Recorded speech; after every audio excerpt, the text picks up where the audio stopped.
This is week 6, Fine Arts, and I'm here with my Kylie, and week 6 is the final drawing project, and the kids will take what they've been learning and they will use a graphic or any picture to draw using the skills they have.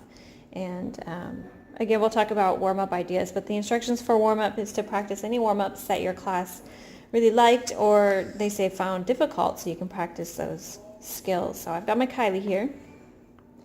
And Kylie, I'm going to include these for you guys to get you started. If you want, you can pick from these things. There's also the drawing books in the bins. And if you pick something that's appropriate for your class, whatever you want to do, it's up to you. There's so many ideas online, but Kylie said she wanted to draw this kitty. And so I'm going to show her how to do it by pointing out the basic elements of shape. And we take her paper and we're going to look at her blank sheet of paper and we're going to decide where we want the kitty to go, which way we want the paper to be. And so we're going to work on that together. I want the paper to be like this, and I want the kitty to go where she is. Perfect. So here's our final product at the end of the drawing lesson. And so the things I talked about with Kylie. Are you happy? You like your drawing?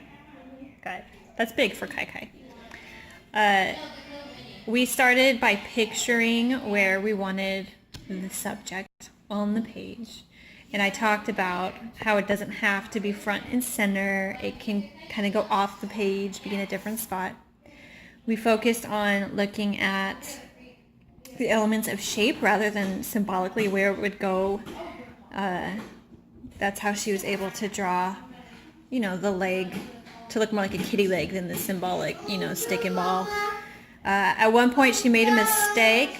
Okay, Evie. At one point she made a mistake and did not like her leg, and so I stopped our lesson to kind of work with her and brainstorm ways to make it into something she did like.